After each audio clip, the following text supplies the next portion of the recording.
दोस्तों, इस दुनिया में कोई भी ऐसा घर परिवार नहीं है जिस घर में कोई प्रॉब्लम ना हो।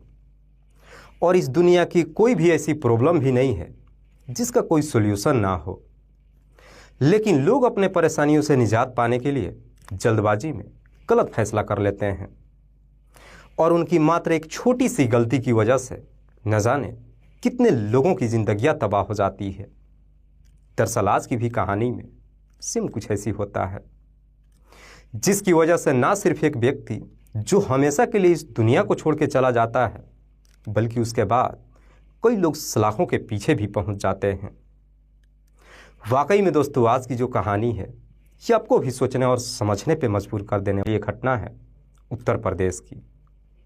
उत्तर प्रदेश का एक जिला पड़ता है कानपुर और इसी कानपुर का एक थाना पड़ता है बिधुन, जो कानपुर से महज 2 किलोमीटर की दूरी पे है।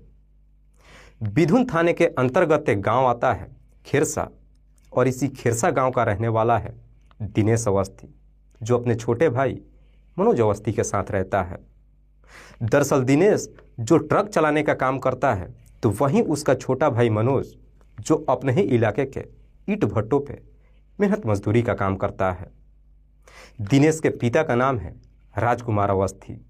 दरअसल राजकुमार अवस्थी जो मूल रूप से लखीमपुर के सेना रूप गांव के रहने वाले हैं।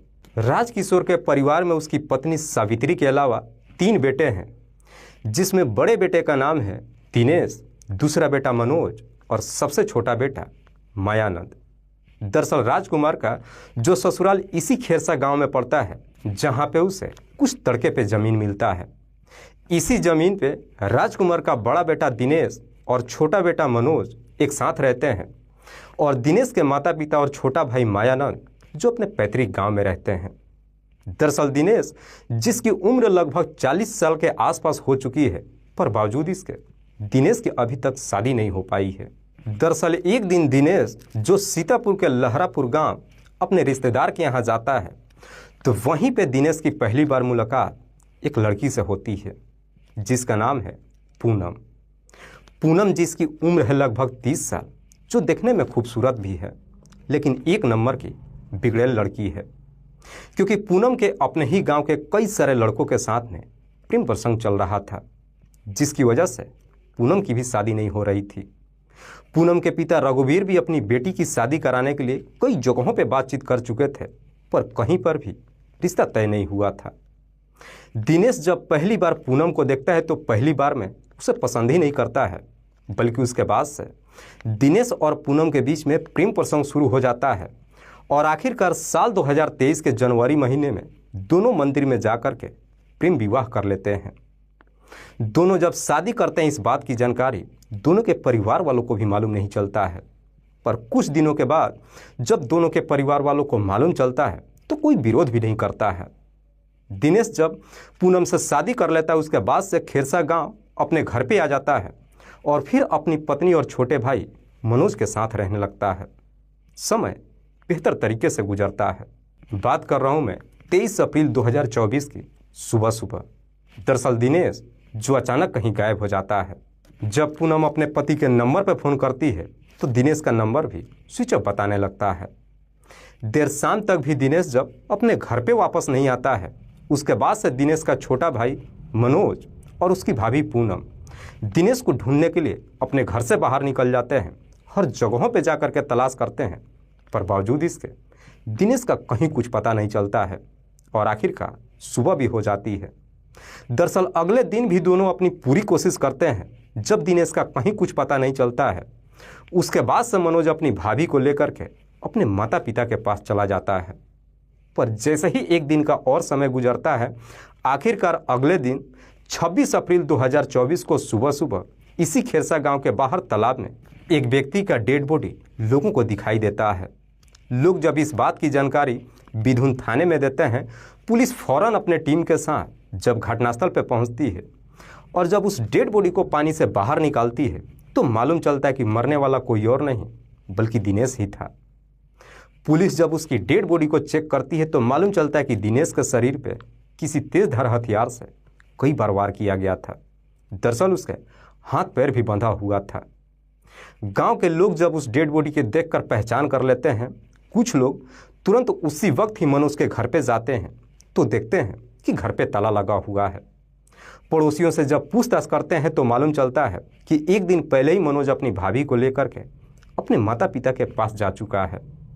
हालांकि इस बात की जानकारी जब पुलिस को मालूम चलता है, पड़ोसियों से ही पुलिस दिनेश के पिता राजकुमार का मोबाइल नंबर ले लेती है और फ़ोन करके सारी बात बता देती है। इधर राजकुमार को जब मालूम चलता है कि किसी ने उसके बेटे की हत्या कर दिया है, उसके घर में कोहराम सा मच जाता है। थोड़ी देर के बाद राजकुमार का पूरा परिवार भी घटनास्थल पर पहुंचता है और जब डेड बॉडी की शिनाख्त कर लेते हैं, उसके बाद से पुलिस डेड बॉडी को अपने कब्जे में लेकर पोस्टमार्टम के लिए भेज देती है। और पुलिस जब इस बारे में दिनेश के पिता राजकुमार से पूछताछ करती है तो राजकुमार पुलिस वालों को जवाब देता है कि साहब, मुझे इस बारे में कुछ भी नहीं मालूम है।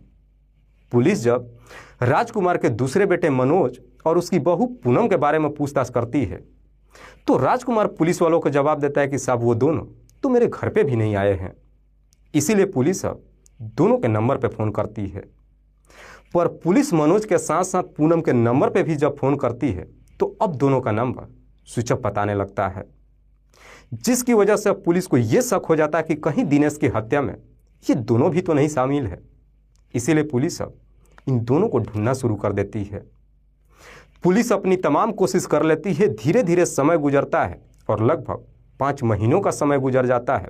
इन 5 महीनों में ना तो इनका कभी मोबाइल ऑन होता है और ना ही इन दोनों का कहीं कुछ पता चलता है। इसीलिए पुलिस मनोज के साथ साथ पूनम के भी मोबाइल को सर्विलांस पर डाल देती है और फिर इंतजार करने लगती है। जैसे ही 1 महीने का समय गुजरता है, आखिरकार 1 महीने के बाद 5 नवंबर 2024 को दिनेश का मोबाइल ऑन होता है और उसका लोकेशन पुलिस को मिल जाता है। दरअसल 5 नवंबर को दिनेश के मोबाइल का लोकेशन, जो मध्य प्रदेश के अंतर्गत बाबा बागेश्वर धाम के आश्रम का दिखाई देता है। पुलिस को जैसे ही लोकेशन मिल जाती है, पुलिस फौरन अपने टीम के साथ मध्य प्रदेश के अंतर्गत बाबा बागेश्वर धाम के आश्रम में जाती है और वहां से पूनम के साथ साथ मनोज को भी गिरफ्तार कर लेती है।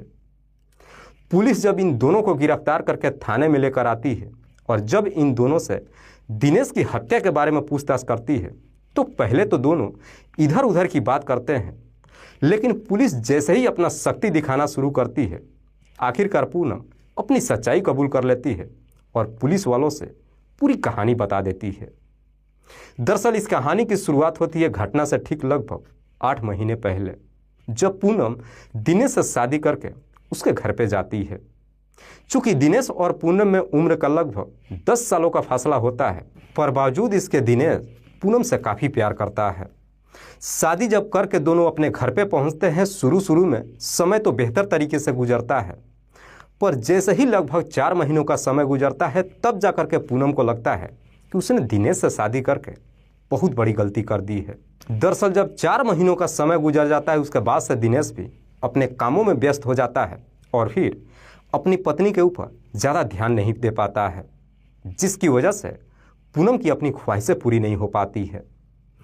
पूनम को जब अपने पति से संतुष्टि नहीं मिल पाती है, उसके बाद से पूनम फिर से अपना पहला रूप सामने लाती है और इधर उधर ताक झांक करना शुरू कर देती है। दरअसल पूनम की जब अपने सगे देवर मनोज के ऊपर नज़र जाती है तो देवर को ही देख करके पूनम की नीयत बिगड़ जाती है।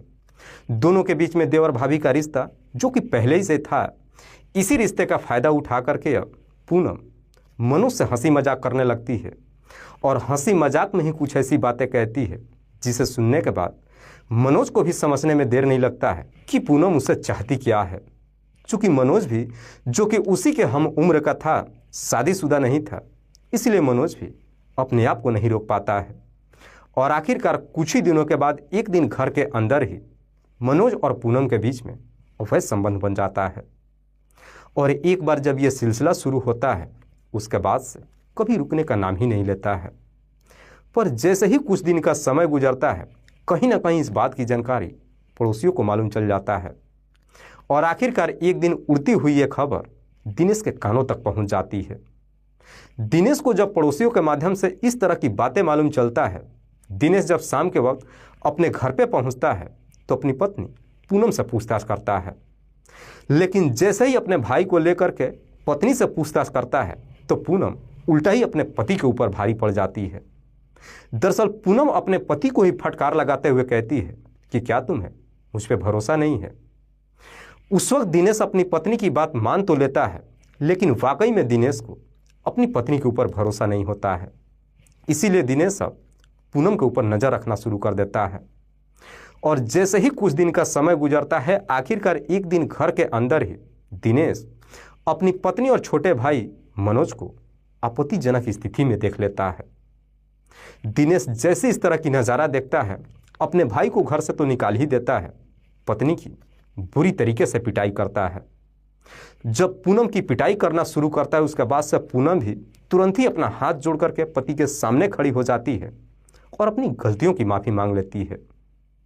चूंकि दिनेश को भी लगता है कि उसकी पत्नी ने पहली बार गलती की है, इसीलिए दिनेश अपनी पत्नी को माफ़ कर देता है।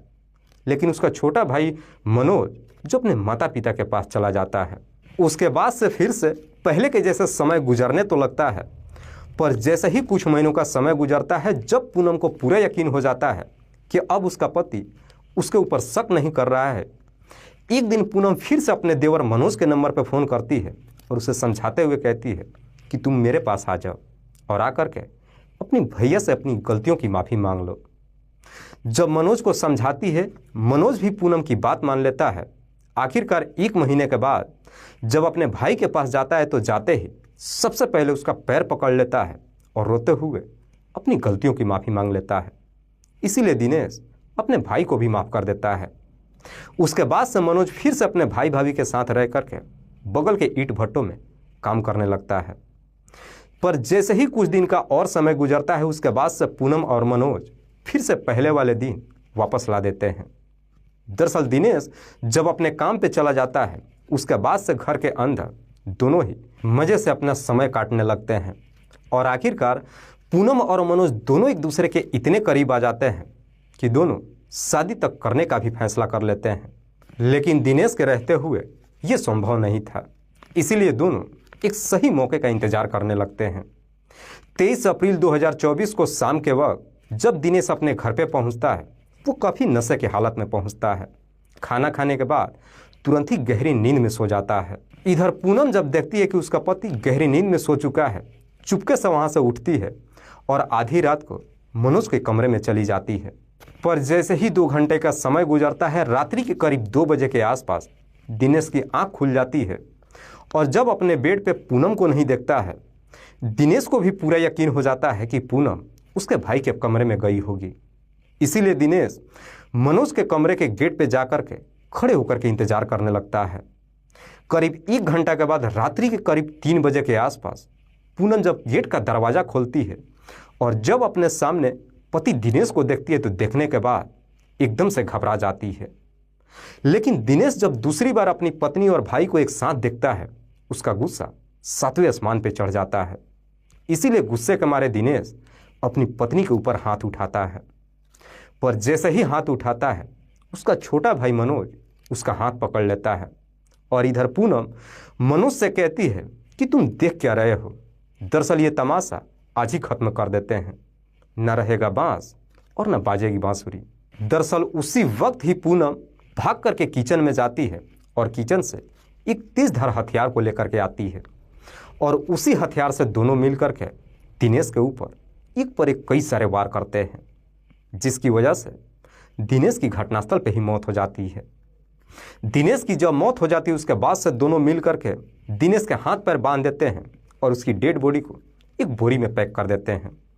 उसी रात को ही उस डेड बॉडी को साइकिल पर लोड करके घर से निकलते हैं और गांव से बाहर जा कर के तालाब में फेंक देते हैं। उसके बाद से दोनों जब घर पे आते हैं, घर की बेहतर तरीके से सफाई करते हैं और साथ ही साथ दिनेश का मोबाइल भी स्विच ऑफ कर देते हैं। और जैसे ही सुबह होती है, उसके बाद से पूनम और मनोज अपना नाटक करना शुरू कर देते हैं। दरअसल अगले दिन शाम के वक्त पूनम पड़ोसियों के घर पे जाती है और पड़ोसियों से झूठ बोलते हुए कहती है कि क्या आप लोगों ने मेरे पति दिनेश को कहीं देखा है, जिसकी वजह से पड़ोसियों को भी लगता है कि शायद दिनेश कहीं चला गया है। 2 दिन इंतजार करते हैं और 2 दिन के बाद 26 अप्रैल 2024 को सुबह सुबह मनोज उसी तालाब में जाता है अपने भाई की डेड बॉडी को देखने के लिए तो देखता है कि वो डेड बॉडी पानी के ऊपर आ चुका है। इसीलिए मनोज लाठी के माध्यम से उस डेड बॉडी को पानी के नीचे दबाने की कोशिश तो करता है, लेकिन तभी देखता है कि गांव के कुछ लोग उधर की तरफ आते हुए दिखाई देते हैं। इसीलिए मनोज उस डेड बॉडी को पानी के ऊपर ही छोड़ देता है, फौरन भाग करके घर पे जाता है और पूनम से सारी बात बताने के बाद, घर में ताला लगाने के बाद पूनम को अपने साथ लेकर के लखीमपुर अपने एक रिश्तेदार के यहाँ चला जाता है और वहाँ पे जाने के बाद दोनों ही अपना मोबाइल स्विच ऑफ कर लेते हैं। दरअसल लखीमपुर में ही अपने रिश्तेदार के यहाँ 2 दिन तक ठहरते हैं। उसके बाद से वहाँ से चित्रकूट चले जाते हैं और चित्रकूट में कुछ दिन ठहरने के बाद मध्य प्रदेश के अंतर्गत बाबा बागेश्वर धाम के आश्रम में चले जाते हैं, जहाँ पे दोनों अपने आप को सुरक्षित भी महसूस करते हैं। और फिर अपना जीवन यापन करने के लिए जो आश्रम के सामने चाय की दुकान होती है, वहीं पे दोनों अपना रोजगार ले लेते हैं। दिन भर दोनों चाय की दुकान पे काम करते हैं और रात्रि के समय आश्रम में आ जाते हैं और बेहतर तरीके से अपना समय गुजारने लगते हैं। जब 6 महीने का समय गुजरता है, मनोज को लगता है कि अब शायद सारा मामला रफा दफा हो चुका होगा। इसीलिए करीब 6 महीने के बाद 5 नवंबर 2024 को मनोज अपना मोबाइल ऑन करता है किसी से बातचीत करने के लिए। लेकिन जैसे ही मोबाइल को ऑन करता है, उसका लोकेशन पुलिस को मिल जाती है। वाकई में पूनम जब ये पूरी कहानी पुलिस को बताती है, उसके बाद से पुलिस पूनम के तहरीर पे मनोज को भी गिरफ्तार करने के बाद जिला अदालत में पेश करती है, जहां से इन दोनों को जेल भेज दिया जाता है।